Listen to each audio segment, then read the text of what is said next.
Greetings to you all in the Master's name of our Lord and Savior Jesus Christ.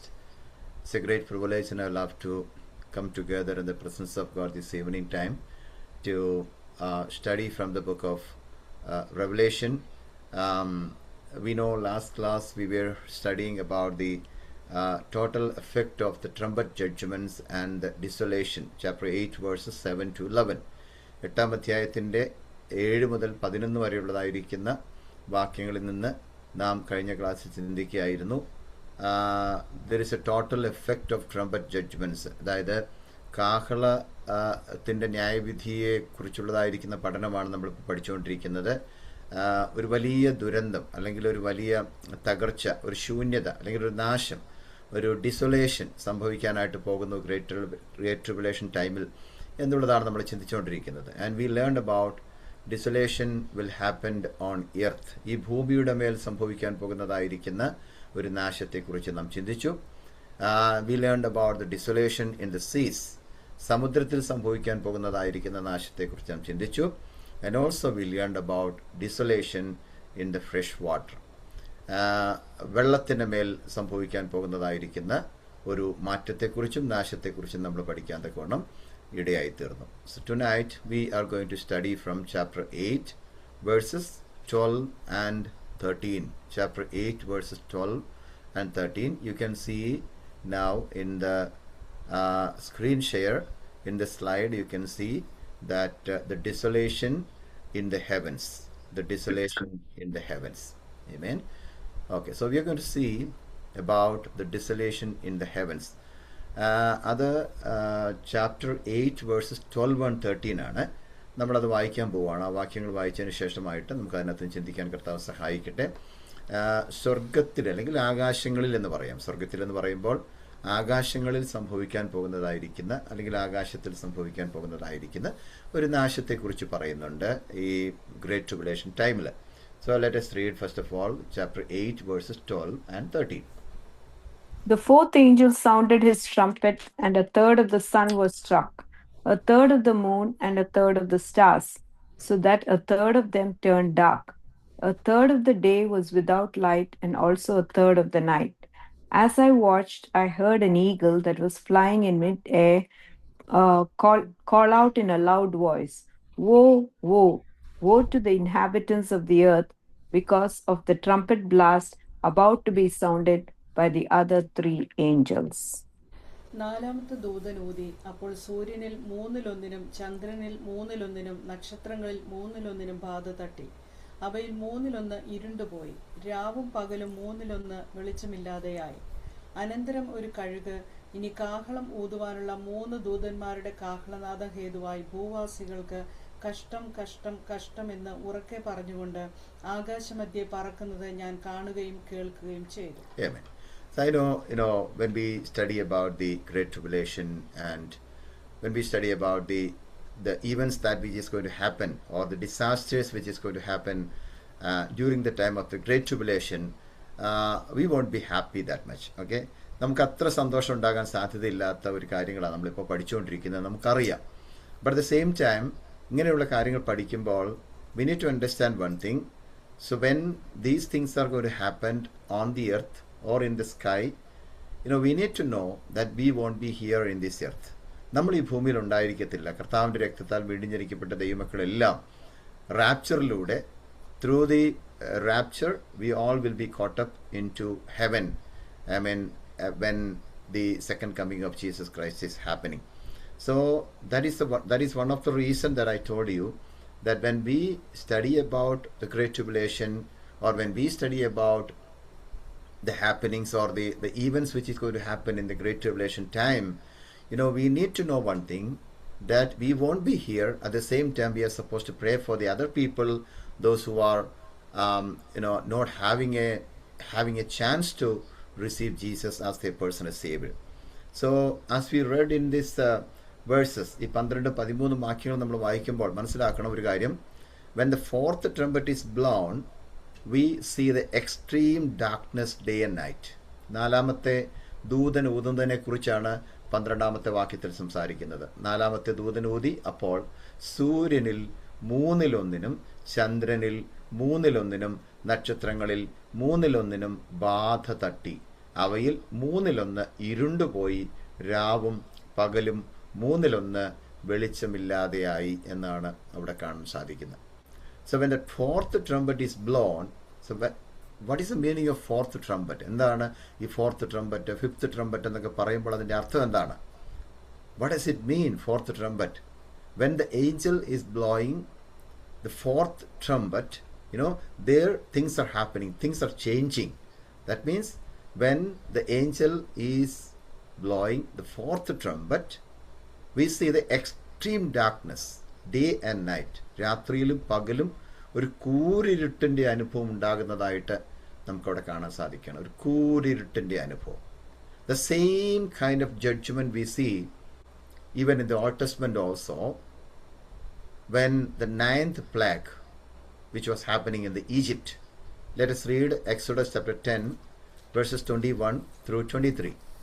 പുറപ്പാട് പുസ്തകം 10-ാം അധ്യായത്തിൻ്റെ 21 മുതൽ 23 വരെയുള്ള വാക്യങ്ങൾ വായിക്കുമ്പോൾ ഈ റെവലേഷൻ ചാപ്റ്റർ 8 വേഴ്സ് 12 നമ്മൾ കാണുന്നതായിരിക്കുന്ന അതേ ഒരു കൂരിരുട്ട്, അതിൻ്റെ അനുഭവം അവിടെ സംഭവിച്ചതായിട്ട്, ഈജിപ്തിൽ സംഭവിച്ചതായിട്ട് നമ്മൾ വായിക്കുന്നുണ്ട്. അതൊന്ന് വായിച്ചതിന് ശേഷമായിട്ട് നമുക്ക് മുമ്പോട്ട് പോകാം.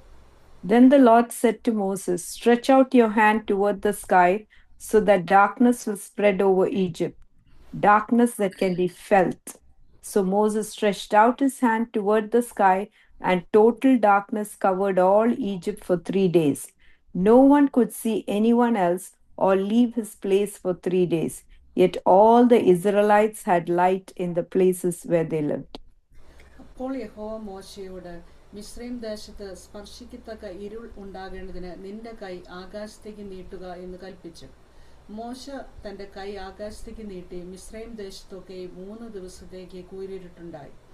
3 ദിവസത്തേക്ക് ഒരുത്തൻ കണ്ടില്ല, ഒരുത്തനും തന്റെ സ്ഥലം വിട്ട് എഴുന്നേറ്റതുമില്ല.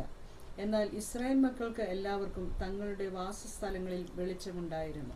Okay, we know the detail of how the plagues was happening in Egypt. We know that those days Egypt was the enemy of or the Pharaoh, the king Pharaoh or Egypt. They were the enemies of the people of Israel. So when the people of Israel were trying to get out of Egypt, and when they said we need to go away from this place and we need to worship our God in a different place, then Pharaoh was not allowing them. So we know that God was sending the plagues upon the Egyptian people and the leaders and the king of Egypt. And 9th plague was the darkness. The darkness means the extreme darkness. കൂരിരുട്ടെന്ന് അവിടെ പറഞ്ഞിരിക്കുന്നത് അല്ലേ. So when God was sending that darkness, why God sent that? Because the people of Israel were supposed to be out of Egypt, and they are supposed to worship the living God. But at the same time, their enemy, God wanted to punish the enemy of the people of Israel. The same thing is going to happen when the Great Tribulation is happening on this earth. Okay, so God is doing something with a purpose. What is the purpose? That He wanted to judge the enemies of the people of God. That the same thing is happening in the Exodus. Already happened in the Exodus chapter 10 verses 21 through 23, and the same darkness is going to happen during the time of Great Tribulation. So the judgments from the first 3 trumpets affected only a third of the land and waters. Okay, അപ്പം ആദ്യത്തെ 3 trumpet judgement നമ്മൾ പഠിച്ചതാണ്. അത് പഠിച്ചപ്പോൾ എന്താണ് കണ്ടത്? ആ trumpet ജഡ്ജ്മെന്റിലെ judgements, ന്യായവിധികൾ affect ചെയ്തിരിക്കുന്നത് 1/3 ഭാഗം ഭൂമിയെയും അല്ലെങ്കിൽ വെള്ളത്തെയുമാണ് എന്ന് നമ്മൾ കണ്ടു കഴിഞ്ഞു. But this one, the 4th judgment, affects the entire world, including sun, moon and the stars. അതാണ് അവിടെ കാണാൻ സാധിക്കുന്നത്. എന്താണ്? സൂര്യനെയും ചന്ദ്രനെയും നക്ഷത്രങ്ങളെയും ഈ ലോകം മുഴുവൻ, അല്ലെങ്കിൽ ആകാശത്തിൽ പോലും, അല്ലെങ്കിൽ ആകാശത്തേക്ക് അല്ലെങ്കിൽ സ്വർഗങ്ങളിലേക്കൊക്കെ അഫക്റ്റ് ചെയ്യുന്നതായിരിക്കുന്ന ഒരു വലിയ ദുരന്തമാണ് അന്ന് സംഭവിക്കാൻ പോകുന്നതെന്നാണ് നമുക്കവിടെ കാണാൻ സാധിക്കുന്നത്. You just think about the vast changes in temperature. Even today also, these days we know what is the changes that is happening in our atmosphere. Like, the same thing is going to happen in a severe way, in a severe stage during the time of the Great Tribulation. The vast changes will happen in temperature, and that will occur, and how these will affect human health and the food growth also. When these things are happening, or ഇത്രയും വലിയ കൂരിരുട്ട് ഈ ഭൂമിയിലും ആകാശത്തിലുമൊക്കെ ഇങ്ങനെ വ്യാപരിക്കുന്ന സമയത്ത് ഏതെല്ലാം ആളുകളെയാണ്, ഏതെല്ലാം ഏരിയാസിനെയാണ് അത് എഫക്റ്റ് ചെയ്യാൻ പോകുന്നത് നമുക്കറിയാം. ഓക്കെ, മനുഷ്യനെ അത് എഫക്റ്റ് ചെയ്യും, മനുഷ്യൻ്റെ ശരീരത്തെ അത് എഫക്റ്റ് ചെയ്യും, ഫുഡ് ഗ്രോത്തിനെ അല്ലെങ്കിൽ എന്താണ് ഭക്ഷ്യവസ്തുക്കളുടെ ഒക്കെ കാര്യങ്ങളെ അത് എഫക്റ്റ് ചെയ്യും. അല്ലെങ്കിൽ എല്ലാ വിധത്തിലും ഇത് എഫക്റ്റ് ചെയ്യും എന്നുള്ളത് നമുക്ക് in നട്ഷൽ you can say the life of a human will be affected with this കൂരിരുട്ട് അല്ലെങ്കിൽ with this extreme darkness. Okay, so in Revelation chapter 8 verse 13 we already read 8:13 നമ്മൾ വായിച്ച എന്താണ്? We see a remarkable messenger അല്ലെങ്കിൽ ഒരു eagle. Okay, കഴുകിനെയാണ് നമ്മൾ കാണുന്നത് അല്ലേ? അനന്തരം ഒരു കഴുക് എന്നാ പറഞ്ഞിരിക്കുന്നത്. ഇനി കാഹളം ഊതുവാനുള്ള 3 ദൂതന്മാരുടെ കാഹളനാദം ഹേതുവായി ഭൂവാസികൾക്ക് കഷ്ടം കഷ്ടം കഷ്ടമെന്ന് ഉറക്കെ പറഞ്ഞുകൊണ്ട് ആകാശമധ്യേ പറക്കുന്നത് ഞാൻ കാണുകയും കേൾക്കുകയും ചെയ്തു.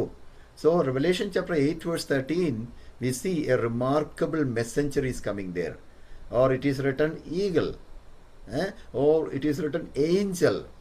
An angel will appear in the sky. What does he proclaim? Proclaiming with a loud voice, woe, woe, woe to those who dwell on the earth. എന്താണ്? ഈ ഭൂമിയിൽ വസിക്കുന്നവർക്ക് കഷ്ടം കഷ്ടം കഷ്ടമെന്ന് 3 പ്രാവശ്യം പറയുന്നതായിട്ട് നമുക്ക് ഈ വാക്യങ്ങളിൽ കാണുവാൻ സാധിക്കുന്നുണ്ട്. What does it mean? What does it mean? When the remaining 3 trumpets are blown, much more severe judgments are going to happen, or much more severe judgments are going to come upon the inhabitants of the earth, or it's going to be more severe or more terrible than the previous 4 trumpet judgments. അതായത് ആദ്യം സംഭവിക്കുന്ന 4 trumpet ജഡ്ജ്മെൻറ്റിനേക്കാളും അല്ലെങ്കിൽ 4 ന്യായവിധിയെക്കാളും വളരെ severe ആയിട്ടുള്ള, വളരെ terrible ആയിരിക്കുന്ന ചില പ്രശ്നങ്ങളാണ്, അല്ലെങ്കിൽ സിവിയർ ഡിസാസ്റ്റേഴ്സാണ് ഒരുപക്ഷെ ഇനി വരാനിരിക്കുന്നതായ 3 ജഡ്ജ്മെൻറ്റിൻ്റെ സമയത്ത് സംഭവിക്കാൻ പോകുന്നത് എന്നുള്ളതാണ് അതിൻ്റെ അർത്ഥം. So that is the end of the study of chapter 8. Before we get into the chapter 9, let me try to recollect few things from chapter 8. We already studied about the chapter 8, but we are going to see how we can understand about what we learned from the book of Revelation chapter 9. And we already discussed that many disasters and persecutions are going to take place during the time of Great Tribulation period, or after the return of Jesus Christ. യേശുക്രിസ്തുവിൻ്റെ വരവിന് ശേഷമായിട്ട്, അല്ലെങ്കിൽ during the time of Great Tribulation, അല്ലെങ്കിൽ 7 വർഷത്തെ മഹോപദ്രവ സമയത്ത് ഒത്തിരി disasters, ഒത്തിരി ദുരന്തങ്ങൾ ഈ ഭൂമിയിലും ആകാശത്തിലും സംഭവിക്കും.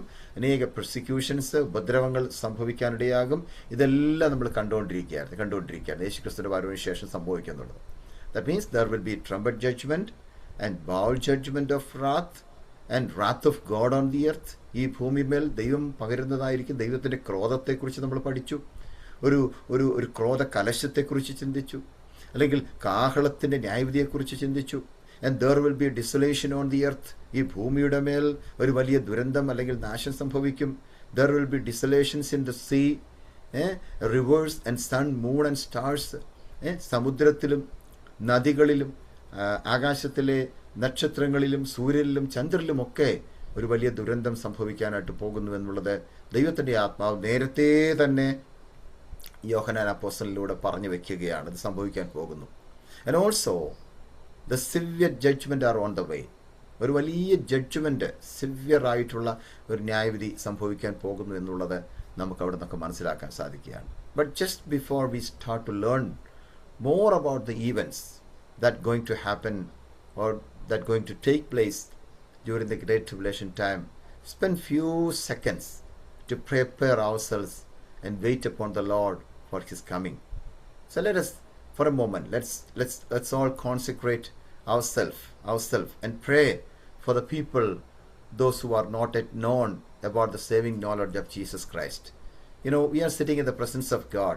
Before we get into chapter 9, ഒമ്പതാമത്തെ അധ്യായത്തിലൂടെ നമ്മൾ പ്രവേശിക്കുന്നതിന് മുൻപായിട്ട് ഒരു നിമിഷം ദൈവസന്നിധിയിൽ നമ്മളെ തന്നെ ഒന്ന് സമർപ്പിച്ചുകൊണ്ട്, നിങ്ങൾ പുറത്ത് പറഞ്ഞില്ലെങ്കിൽ നിങ്ങളുടെ അകത്ത്, നമ്മുടെ ഹൃദയത്തിനകത്ത് ഒരു നിമിഷം ഒന്ന് പ്രാർത്ഥനയോടുകൂടെ നമ്മളെ ഒന്ന് സമർപ്പിച്ചാട്ടെ. ഇത്രയും വലിയ സംഭവങ്ങളൊക്കെ നടക്കാൻ പോവുകയാണ് നമ്മൾ കേൾക്കുമ്പോൾ അതിനകത്ത് അകപ്പെടാതെ നമ്മുടെ കർത്താവിന്റെ സന്നിധിയിൽ ചേർക്കപ്പെടുവാൻ തക്കൊണ്ട് ദൈവം നമ്മെ സഹായിക്കേണ്ടത്. ഒരു മിനിറ്റ് ദൈവത്തിൽ നിന്ന് പ്രാർത്ഥിച്ചാട്ടെ. Let's concentrate ourselves, consecrate ourselves. Hallelujah. Pray for the people, those who are not yet known about the saving knowledge of Jesus Christ. We know there are many people. We know that we will be caught up in air. Hallelujah. Take a moment. Hallelujah. And make a prayer in your mind for your dear ones.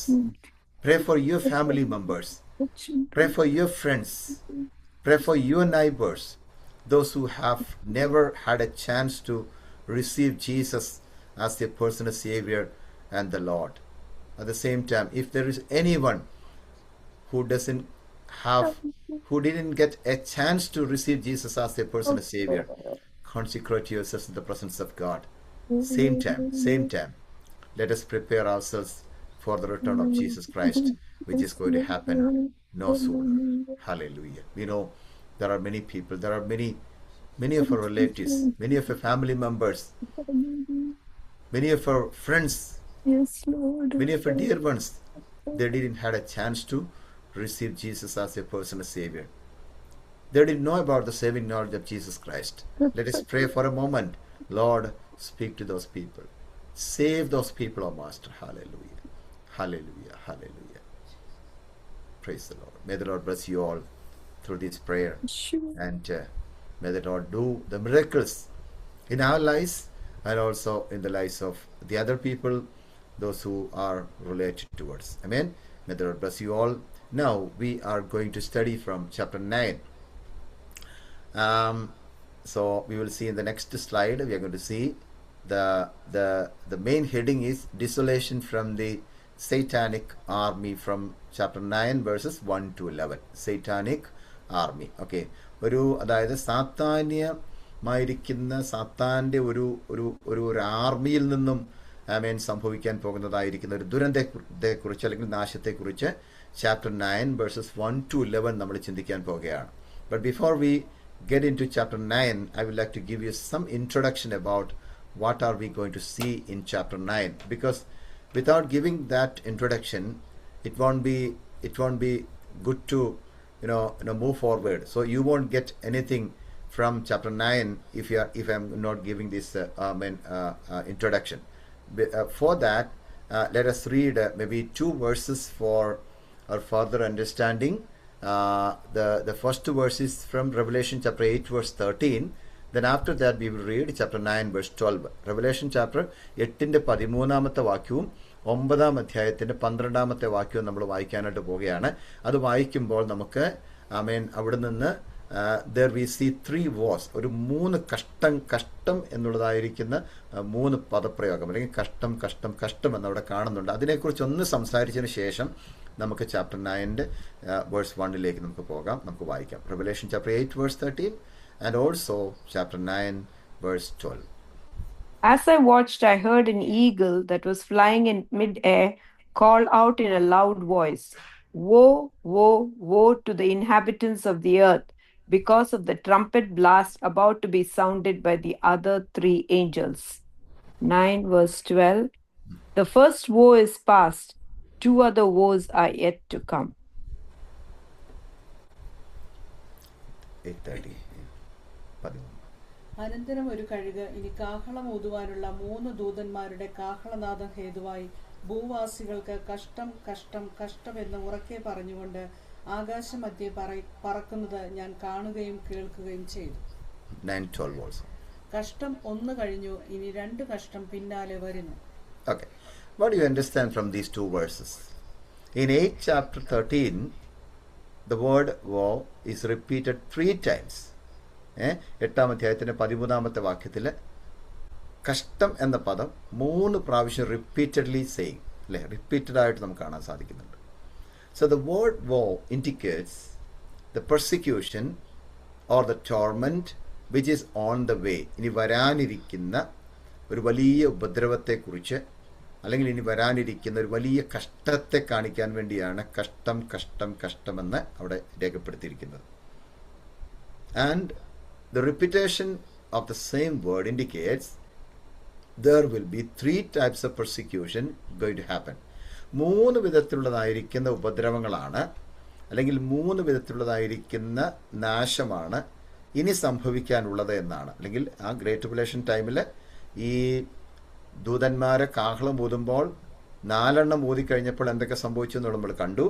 ഇനി 3 കൂടി ഊതാനുണ്ട്. ആ 3 കാഹളങ്ങളും ഊതുമ്പോൾ എന്തൊക്കെ പ്രശ്നങ്ങളാണ്, ഉപദ്രവങ്ങളാണ്, അല്ലെങ്കിൽ പീഡനങ്ങളാണ്, അങ്ങനെ പറയാം, പീഡകളാണ് ഇനി സംഭവിക്കാൻ പോകുന്നത് എന്ന് കാണിക്കാൻ വേണ്ടിയാണ്, അല്ലെങ്കിൽ ഇനി എന്തൊക്കെ സംഭവിക്കാൻ പോകുന്നതെന്ന് കാണിക്കാൻ വേണ്ടിയാണ് 3 പ്രാവശ്യം കഷ്ടം കഷ്ടം കഷ്ടമെന്ന് അവിടെ എഴുതിയിരിക്കുന്നത്.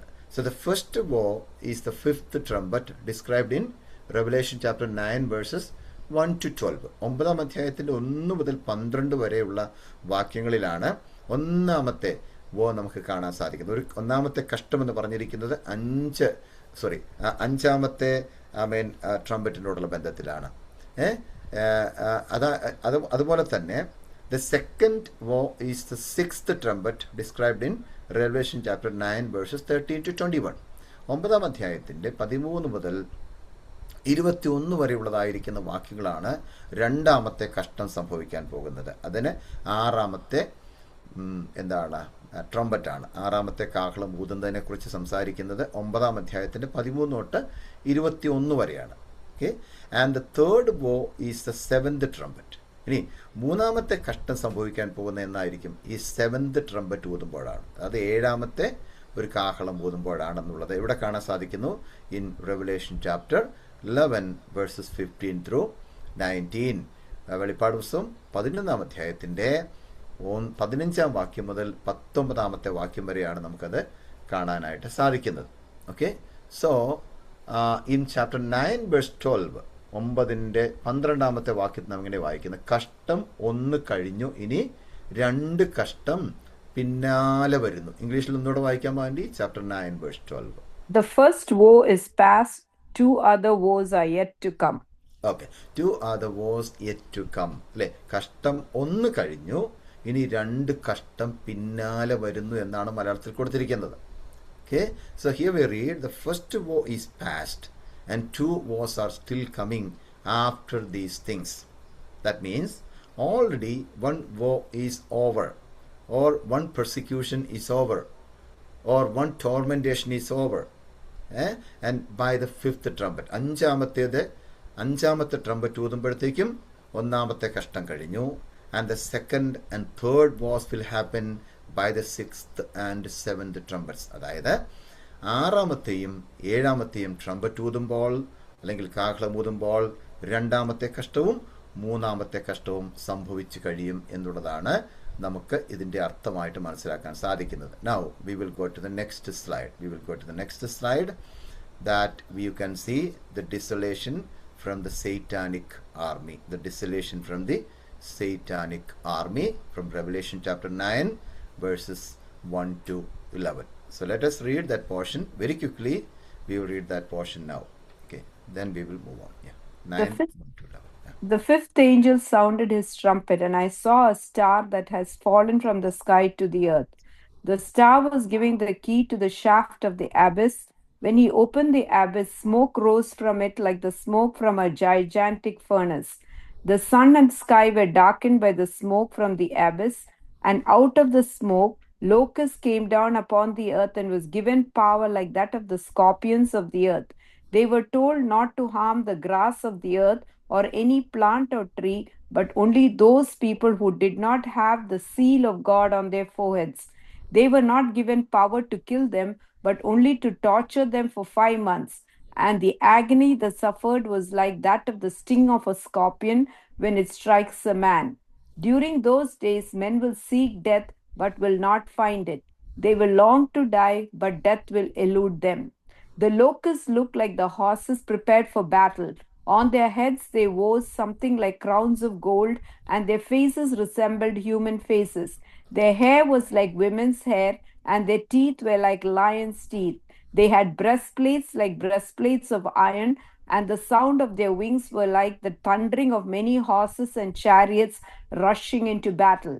They had tails and stings like scorpions, and in their tails they had the power to torment people for 5 months. They had a king over them, the angel of the abyss, whose name in Hebrew is Abaddon and in Greek Apollyon. അഞ്ചാമത്തെ ദൂതൻ ഊതി. അപ്പോൾ ഒരു നക്ഷത്രം ആകാശത്ത് നിന്ന് ഭൂമിയിൽ വീണ് കിടക്കുന്നത് ഞാൻ കണ്ടു. അവന് അഗാധ കൂപത്തിന്റെ താക്കോൽ ലഭിച്ചു. അവൻ അഗാധ കൂപം തുറന്നു. ഉടനെ പെരും ചൂളയിലെ പുക പോലെ കൂപത്തിൽ നിന്ന് പുക പൊങ്ങി. കൂപത്തിന്റെ പുകയാൽ സൂര്യനും ആകാശവും ഇരുണ്ടുപോയി. പുകയിൽ നിന്ന് വെട്ടുകിളി ഭൂമിയിൽ പുറപ്പെട്ടു. അതിന് ഭൂമിയിലെ തേളിനുള്ള ശക്തി ലഭിച്ചു. നെറ്റിയിൽ ദൈവത്തിന്റെ മുദ്രയില്ലാത്ത മനുഷ്യർക്കല്ലാതെ ഭൂമിയിലെ പുല്ലിനും പച്ചയായതൊന്നിനും യാതൊരു വൃക്ഷത്തിനും കേടുവരുത്തരുത് എന്ന് അതിന് കൽപ്പന ഉണ്ടായി. അവരെ കൊല്ലുവാനല്ല, 5 മാസം ദണ്ഡിപ്പിക്കുവാനത്രേ അതിന് അധികാരം ലഭിച്ചത്. അവരുടെ വേദന തേൾ മനുഷ്യനെ കുത്തുമ്പോൾ ഉള്ള വേദന പോലെ തന്നെ. ആ കാലത്ത് മനുഷ്യർ മരണം അന്വേഷിക്കും, കാണുകയില്ല താനും. മരിക്കുവാൻ കൊതിക്കും, മരണം അവരെ വിട്ട് ഓടിപ്പോകും. വെട്ടുകിളിയുടെ രൂപം യുദ്ധത്തിന് ചമയിച്ച കുതിരയ്ക്ക് സമം. തലയിൽ പൊൻകിരീടം ഉള്ളതുപോലെയും മുഖം മാനുഷിക മുഖം പോലെയും ആയിരുന്നു. സ്ത്രീകളുടെ മുടി പോലെ അതിന് മുടിയുണ്ട്. പല്ല് സിംഹത്തിന്റെ പല്ല് പോലെ ആയിരുന്നു.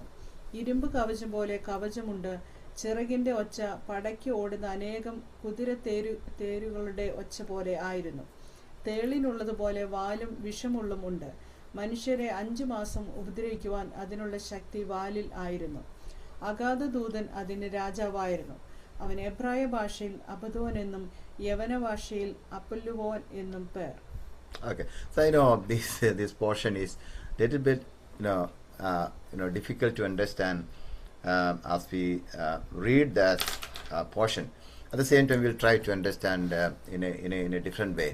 So you can see 2 types of desolation in chapter 9. അല്ലെ, 9ാമത്തെ അധ്യായത്തിനകത്ത് പ്രധാനമായിട്ടും 2 വിധത്തിലുള്ളതായിരിക്കുന്ന ദുരന്തമാണ് കാണാനായിട്ട് സാധിക്കുന്നത്. The first one will be the desolation from the satanic army, and the last 3 trumpet judgments will be related to the satanic powers and the hell.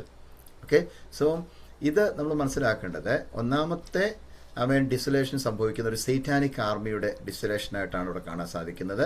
ഒരു സാത്താന്യമായിരിക്കുന്ന ആർമിയുടെ, okay, ഒരു സാത്താന്യ സൈന്യത്തിൻ്റെ, okay.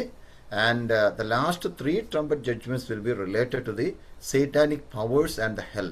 അല്ലെങ്കിൽ നരകത്തെയും അല്ലെങ്കിൽ സാത്താന്യ ശക്തികളെയും കൂടിയൊക്കെ ഇതായിരിക്കുന്ന ബന്ധിപ്പിച്ചുകൊണ്ടുള്ളതായിരിക്കുന്ന, കണക്ട് ചെയ്തുകൊണ്ടുള്ളതായിരിക്കുന്ന ഒരു ട്രംപറ്റ് ജഡ്ജ്മെൻ്റ് ആയിരിക്കും. കാഹളത്തിൻ്റെ ഒരു ന്യായവിധി ആയിരിക്കും. 3 ഏറ്റവും ഒടുവിൽ സംഭവിക്കാനുള്ളതായിരിക്കുന്ന 3 എന്ന് നമുക്ക് അവിടെ കാണാൻ സാധിക്കുന്നുണ്ട്. So in chapter 9 verse 1 we see Apostle John wrote, when the 5th angel sounded, I saw a star from heaven which had fallen to the earth, and that star had the key of the bottomless pit. 5ാമത്തെ ദൂതൻ ഊതി, അപ്പോൾ ഒരു നക്ഷത്രം ആകാശത്ത് നിന്ന് ഭൂമിയിൽ വീണ് കിടക്കുന്നത് ഞാൻ കണ്ടു. അവന് അഗാധ കൂപത്തിന്റെ താക്കോൽ ലഭിച്ചു. Very clearly it is written that in chapter 9 verse 1, the 5th angel sounded, I saw a star from heaven which had fallen to the earth, and that star had the key of the bottomless pit. Does that make sense that the falling of the star is happening when John saw this vision? അപ്പം ഈ യോഹന്നാൻ ഈ ദർശനം കണ്ടുകൊണ്ടിരിക്കുമ്പോൾ ഒരു star ആകാശത്തുനിന്ന്, ഒരു നക്ഷത്രം ആകാശത്തുനിന്ന് വീഴുന്നതായിട്ടാണോ താൻ അവിടെ സംസാരിക്കുന്നത്? അല്ല. ഓക്കെ, താനിങ്ങനെ ദർശനം കണ്ടുകൊണ്ടിരിക്കുമ്പോൾ ഒരു സ്റ്റാർ വീണുകൊണ്ടിരിക്കുന്നു, അതല്ല ഇവിടെ കാണാൻ സാധിക്കുന്നത്. It makes sense that this star is already fallen from heaven, which speaks about the fallen Angel Lucifer. അപ്പോൾ അവിടെ ആ വാക്യത്തിൻ്റെ അടിസ്ഥാനത്തിൽ മനസ്സിലാക്കാൻ സാധിക്കുന്നത്, ഓൾറെഡി എന്ത് ചെയ്തു? ഈ സ്റ്റാർ, ഈ നക്ഷത്രം ആകാശത്ത് നിന്നും ഭൂമിയിലേക്ക് വീണ് കഴിഞ്ഞിരിക്കുന്നു, വീണ് കിടക്കുന്നത് കണ്ടു എന്നാണ് വായിക്കുന്നത്. മലയാളത്തിൽ അത് പ്രത്യേകം എഴുതിയിരിക്കുന്നത്. Very clearly it is written in Malayalam, അഞ്ചാമത്തെ ദൂതൻ ഊതി, അപ്പോൾ ഒരു നക്ഷത്രം ആകാശത്ത് നിന്ന് ഭൂമിയിൽ വീണ് കിടക്കുന്നത് ഞാൻ കണ്ടു.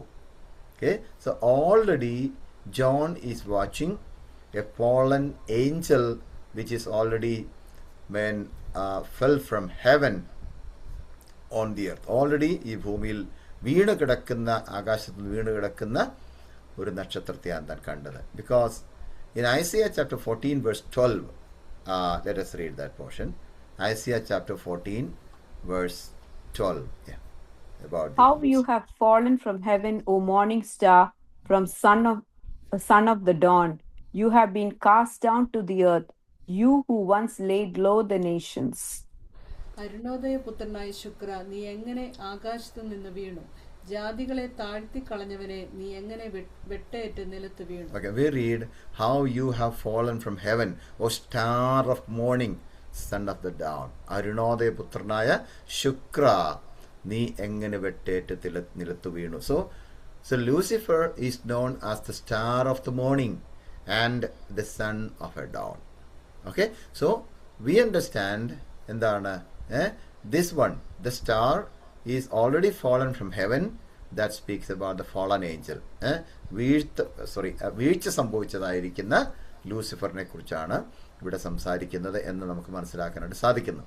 Not only that, this star has a personality. ഒരു വ്യക്തിത്വമുള്ള ഒരു വ്യക്തിയാണ്, ഒരു വ്യക്തിയായിട്ടാണ് ഈ സ്റ്റാറിനെ നമുക്കവിടെ കാണാൻ സാധിക്കുന്നത്, അല്ലേ? ഏതെങ്കിലും ഒരു വസ്തുവായിട്ടല്ല അവിടെ കാണുന്നത്, ഒരു വ്യക്തിയായിട്ടാണ് അവിടെ കാണുന്നത്. Okay, the star has a personality and he is holding the key of bottomless pit. എന്താണ്? അഗാധകൂപത്തിന്റെ താക്കോൽ അവന്റെ കയ്യിൽ പിടിച്ചുകൊണ്ടാണ് നിൽക്കുന്നത്. ചാപ്റ്റർ 9 വേഴ്സ് 2 അങ്ങനെ വായിക്കുന്നുണ്ട്, അല്ലേ? അവൻ അഗാധകൂപം തുറന്നു എന്ന് വായിക്കുമ്പോൾ അഗാധകൂപത്തിന്റെ താക്കോൽ അവന്റെ കയ്യിൽ ലഭിച്ചിരിക്കുകയാണ്, അല്ലെ? ഒന്നാമത്തെ വാക്യത്തിലുണ്ട്, അവന് അഗാധകൂപത്തിന്റെ താക്കോൽ ലഭിച്ചു. അപ്പോൾ ഈ ദൂതന്റെ അല്ലെങ്കിൽ ഈ സ്റ്റാറിന്റെ കയ്യിൽ എന്തുണ്ട്?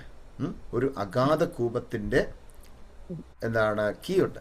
Okay, he's holding the key of bottomless pit. Okay, bottomless പിറ്റിന്റെ ഒരു താക്കോല് കൈ വെച്ചിരിക്കുക. Even same John had seen some of the stars falling down from heaven in chapter 6 and 8. Already നമ്മൾ പഠിച്ചു കഴിഞ്ഞതാ. ഏതാ? 6-ാം അധ്യായത്തിലും 8-ാം അധ്യായത്തിലുമൊക്കെ ഇതുപോലെ തന്നെ ചില നക്ഷത്രങ്ങൾ ആകാശത്ത് നിന്നും താഴേക്ക് വീഴുന്നതായിട്ട് നമ്മൾ കണ്ടു കഴിഞ്ഞു. Okay, but we need to understand those stars were literally the stars from the orbit or the sky. ആകാശത്ത് നിന്നും ശരിക്കും താഴേക്ക് വീണതായിരിക്കുന്ന നക്ഷത്രങ്ങളാണ്, ശരിക്കും ഓർബിറ്റ് ഉള്ളതായിരിക്കുന്ന നക്ഷത്രങ്ങൾ താഴേക്ക് വീഴുന്നതായിട്ടാണ് ലിറ്ററലി അങ്ങനെ സംഭവിക്കാൻ പോകുന്നു എന്നാണ് 6-ഉം 8-ഉം അധ്യായങ്ങളിൽ കാണുന്നത്, നമുക്ക് വായിക്കാൻ സാധിക്കുന്നത്. But those stars were literally the stars from the orbit or the sky. This one is really a person like an angel who already fallen down from heaven. ഇതാണ് എൻ്റെ ഡിഫറൻസ്. എന്താണ്? 6-ാം അധ്യായത്തിലും 8-ാം അധ്യായത്തിലും ഒക്കെ പറയുന്നതായിരിക്കുന്ന ആ നക്ഷത്രം താഴെ വീണു എന്ന് പറയുന്നത് ശരിക്കും സംഭവിച്ച കാര്യങ്ങളായിട്ടാണ് മനസ്സിലാക്കാൻ സാധിക്കുന്നത്. ആകാശത്തുനിന്ന് അവിടെ കാണുന്ന നക്ഷത്രങ്ങൾ താഴെ വീഴുന്നത് പോലെയാണ് നമുക്ക് മനസ്സിലാക്കാൻ സാധിക്കുന്നത്. പക്ഷെ ഇവിടെ വരുമ്പോൾ ഇൻ ചാപ്റ്റർ 9 എന്താണ്? It's really A person like an Angel. ഒരു ദൂതനെ പോലെയുള്ള ഒരു വ്യക്തിത്വമാണ് ഇവിടെ താഴേക്ക് വീഴുന്നതായിട്ട് കാണുന്നത്. And who already fallen down from heaven. ആകാശത്ത് നിന്ന് ഓൾറെഡി താഴെ വീണ് കിടക്കുന്നതായിട്ടാണ് യോഹന്നാൻ കാണുന്നത്. I will explain that with an example. Okay, so usually we call some of the prominent people as a superstar or cinema star. നമ്മൾ സാധാരണ ഈ cinema സ്റ്റാറുകളൊക്കെ സ്റ്റാറുകളെന്നാണ് വിളിക്കാറില്ല, താരങ്ങൾ, അല്ലേ? സിനിമ താരങ്ങളെന്നാണ് വിളിക്കുക. താരം എന്ന് പറഞ്ഞാൽ സ്റ്റാറാണ്. ഓക്കെ, സൂപ്പർ സ്റ്റാർ എന്ന് ചില ആൾക്കാരൊക്കെ, പ്രൊമിനൻ്റ് ആൾക്കാർ നമ്മൾ സൂപ്പർ സ്റ്റാർ ആണെന്ന് പറയും. Okay, so we can believe Lucifer is allegorically mention here as a star. അപ്പം ആരാണ്? നമ്മൾ വായിച്ചു ഐസിയ ചാപ്റ്റർ 14 വേഴ്സ് 12 അത് തന്നെയാണ് കണ്ടത്. എന്താണ്? അവൻ അരുണോദയ പുത്രനായ ശുക്ര എന്ന് പറയുമ്പോൾ മോർണിംഗ് സ്റ്റാർ എന്ന് തന്നെയാണ് ഇംഗ്ലീഷിൽ കൊടുത്തിരിക്കുന്നത്, അല്ലേ? അതൊരു സ്റ്റാറാണ്. അപ്പോൾ ലൂസിഫർ ആരായിരുന്നു? ഒരു ഏഞ്ചൽ ആയിരുന്നു, ഒരു സ്റ്റാർ ആയിരുന്നു.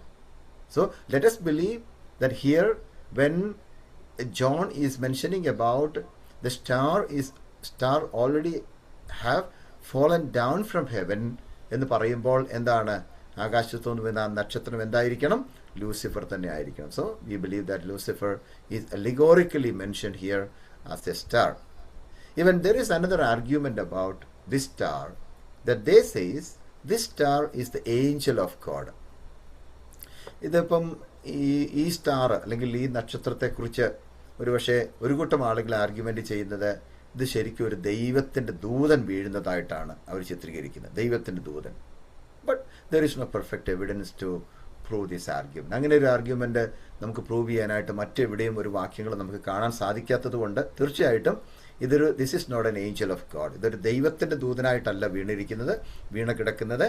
Because we understand in that way, because there is no perfect evidence to prove that this is an angel of God, but this is Lucifer. Okay, again in the same chapter 9 we read an army of Satan is coming out of the bottomless pit. അല്ലേ, രണ്ടാമത്തെ വാക്യത്തിൽ വായിക്കുന്നുണ്ട് എന്താണ്, ഒരു അഗാധ കൂപത്തിൽ നിന്ന് അടുത്തത് നമ്മൾ കാണുന്നുണ്ട്. ഓക്കെ, ചാപ്റ്റർ 9 വേഴ്സ് 3 അത് കാണുന്നുണ്ട്, മൂന്നാമത്തെ വാക്യത്തിൽ കാണുന്നുണ്ട്. പുകയിൽ നിന്ന് വെട്ടുക്കിളി ഭൂമിയിൽ പുറപ്പെട്ട് അതിന് ഭൂമിയിലെ തേളിനൊരു ശക്തി ലഭിച്ചു. ഓക്കെ, സോറി, അത് ആ വാക്യം കാണുന്നത് എവിടെയാണ്? ഓക്കെ, ഒന്നാമത്തെ വാക്യം തന്നെയാണ്, സോറി, രണ്ടാമത്തെ വാക്യം. അഗാധകൂപം തുറന്നു, ഉടനെ പെരിഞ്ചൂളയിലെ പുക പോലെ കൂപത്തിൽ നിന്ന് പുക പൊങ്ങി, കൂപത്തിന് പുക സൂര്യനും ആകാശം വിരുണ്ടുപോയി. ഒന്നാമത്തെ വാക്യത്തിലുണ്ട്, ഞാൻ കണ്ടു അവന് അഗാധകൂപത്തിന് താക്കോൽ ലഭിച്ചു എന്നൊക്കെ പറയുന്നത്, അഗാധകൂപം തുറന്നു എന്നൊക്കെ പറയുന്നുണ്ട്. Okay, so we read that an army of Satan is coming out of the bottomless pit. ഒരു സൈന്യമായിട്ട് ആ ബോട്ടംലെസ് പിറ്റിൽ നിന്ന് അല്ലെങ്കിൽ അഗാധകൂപത്തിൽ നിന്നും ഇങ്ങോട്ട് വരുന്ന ഒരു കാഴ്ച നമ്മൾ അവിടെ കാണാനായിട്ട് സാധിക്കുന്നുണ്ട്. Okay, when the angel opened it with the God given key, ദൈവം തനിക്ക് കൊടുത്തതായിരിക്കുന്ന ഒരു ചാവിയുണ്ട്, ഒരു കീ ഉണ്ട്. ആ കീ വെച്ച് ഈ ബോട്ടംലെസ് പിറ്റിനെ അല്ലെങ്കിൽ എന്താണ് അഗാധകൂപത്തെ തുറന്നപ്പോൾ ഒരു സാത്താന ശക്തിയുടെ ഒരു ആർമി, ഒരു സൈന്യം ഇങ്ങോട്ട് അടുത്ത് വരുന്നതായിട്ട് നമുക്കവിടെ വായിക്കാൻ സാധിക്കുന്നുണ്ട്. And about this bottomless pit Luke says it is the abode of the demons. Luke chapter 8 verse 31. Let's read that. Luke chapter 8 verse 31 നമ്മൾ വായിക്കുന്നത് തീർച്ചയായിട്ടും ഈ അഗാധകൂപം എന്ന് പറയുന്നത് എന്താണ്? ഒരു സാത്താന്യ ശക്തിയുടെ ഒരു താമസ സ്ഥലമായിട്ട് നമുക്കതിനെ കാണാൻ സാധിക്കുന്നുണ്ട്. Luke 8:31.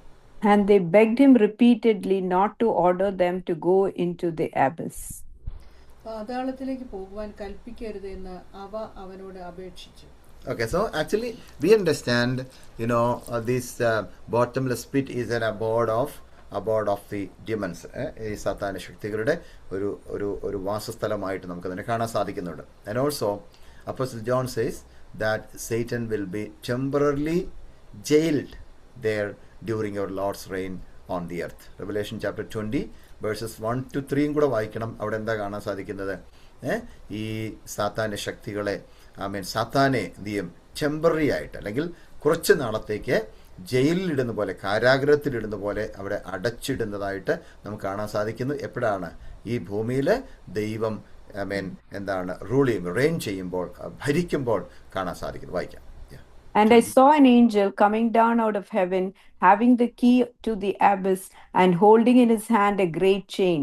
He seized the dragon, that ancient serpent who is the devil or Satan, bound him for 1,000 years.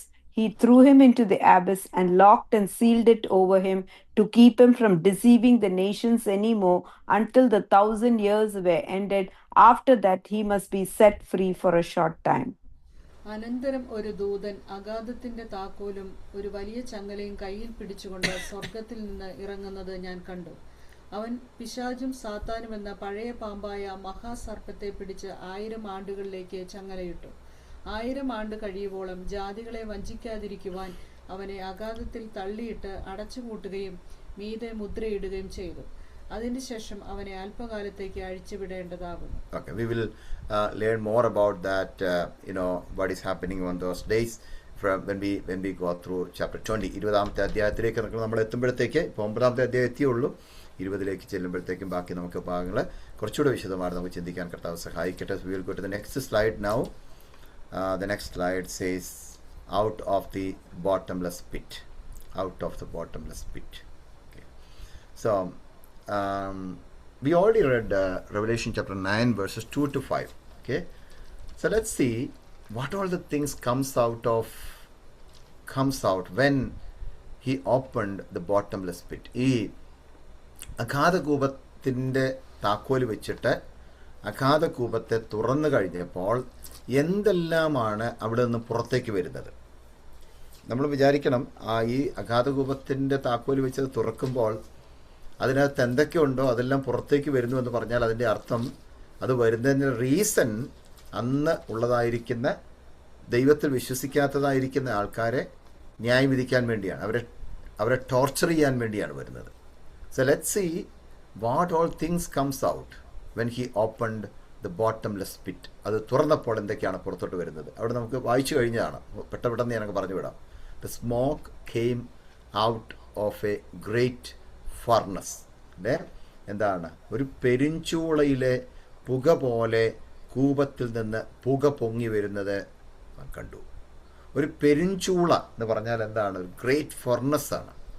Okay, അങ്ങനെ കത്തി ജ്വലിച്ചുകൊണ്ടിരിക്കുന്നതായിരിക്കുന്ന ഒരു ഫർണസിൽ നിന്ന്, ഒരു ചൂളയിൽ നിന്ന് പുക ഇങ്ങനെ വരുന്നതായിട്ട് താൻ കണ്ടു. Again, sun and the air became darkened. എന്താണ്? ആകാശവും പിന്നെ ആകാശവും അതുപോലെ തന്നെ സൂര്യനും ഒക്കെ ഒരു എന്താണ്, ഇരുണ്ട ഒരവസ്ഥയിലേക്ക് മാറി. സൺ ആൻഡ് ദ എയർ, വായുവും അതുപോലെ തന്നെ സൂര്യനും എന്ത് ചെയ്തു?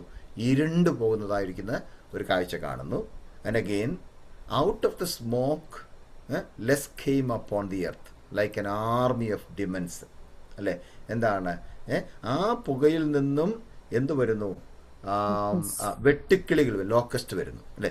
വെട്ടുക്കിളികൾ ഭൂമിയിൽ പുറപ്പെട്ട് അതിന് ഭൂമിയിലെ തേളിനുള്ള ശക്തി ലഭിച്ചു. അപ്പോൾ ഒരു വലിയ ആർമിയെ പോലെ എന്ത് ചെയ്യുകയാണ്? ഈ ഡിമൻസ് അവിടെ നിന്ന് ഇറങ്ങി വരികയാണ്. ഈ ബോട്ടംലെസ് പിറ്റിനകത്തുനിന്ന് അടച്ചിട്ടിരുന്ന ബോട്ടംലെസ് പിറ്റ് തുറന്നപ്പോൾ, അല്ലെങ്കിൽ അഗാധകൂപം അടച്ചിടുമ്പോൾ, ആ തുറക്കുന്നതായിരിക്കുന്ന സമയത്ത് ഇതെല്ലാം പുറത്തോട്ട് വരികയാണ്. ഈ ലോക്കസ്റ്റിൻ്റെ ഒരു പിക്ചറാണ് നമുക്കവിടെ കാണാൻ സാധിക്കുന്നത്. വെട്ടുക്കിളികളെ പോലെ പുറത്തോട്ട് വരികയാണ്.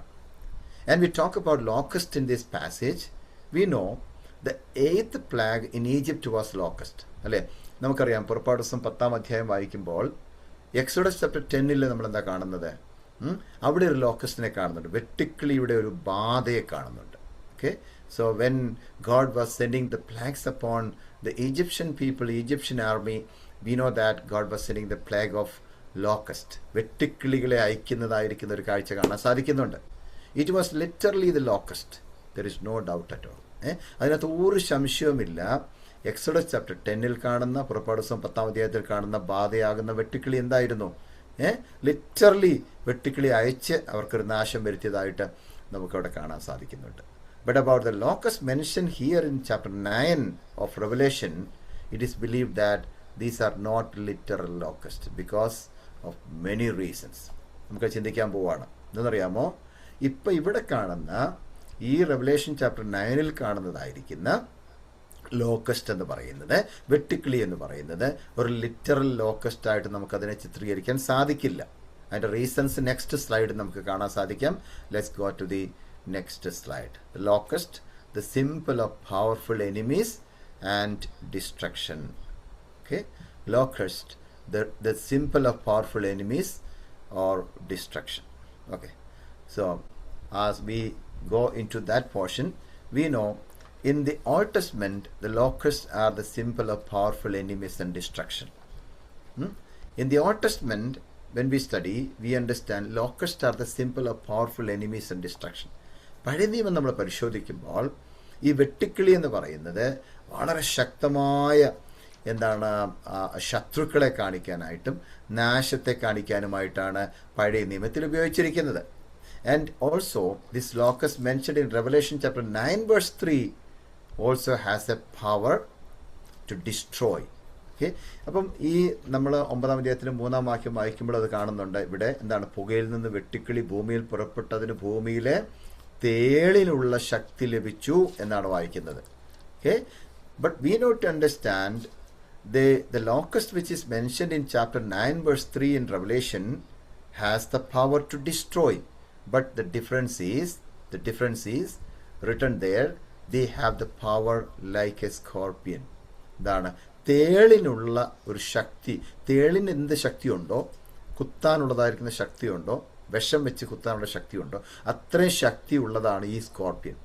അതാണ് they have the power like A scorpion. അങ്ങനെ എഴുതിയിരിക്കുന്നത് ഭൂമിയിലെ തേളിനുള്ള ശക്തി അതിന് ലഭിച്ചു. നമുക്കറിയാം തേള് കുത്തിക്കഴിഞ്ഞാലുള്ളതായിരിക്കുന്ന പ്രശ്നം എന്താണ് അല്ലേ? സ്കോർപ്പിയൻ ഒരാളെ കുത്തിക്കഴിഞ്ഞാൽ എത്രത്തോളം വേദനാജനകമായിരിക്കും, അല്ലെങ്കിൽ എത്രത്തോളം വിഷം നിന്നുള്ളതായിരിക്കും, പോയ്സണസ് ആയിരിക്കും അല്ലേ? അപ്പം അങ്ങനെയുള്ള ശക്തിയുള്ളതായിരിക്കുന്ന ഒരു ലോക്കസ്റ്റാണ്, വെട്ടുക്കിളിയാണ് ഇങ്ങോട്ട് വരുന്നതായിട്ട് അവിടെ കാണുന്നത്.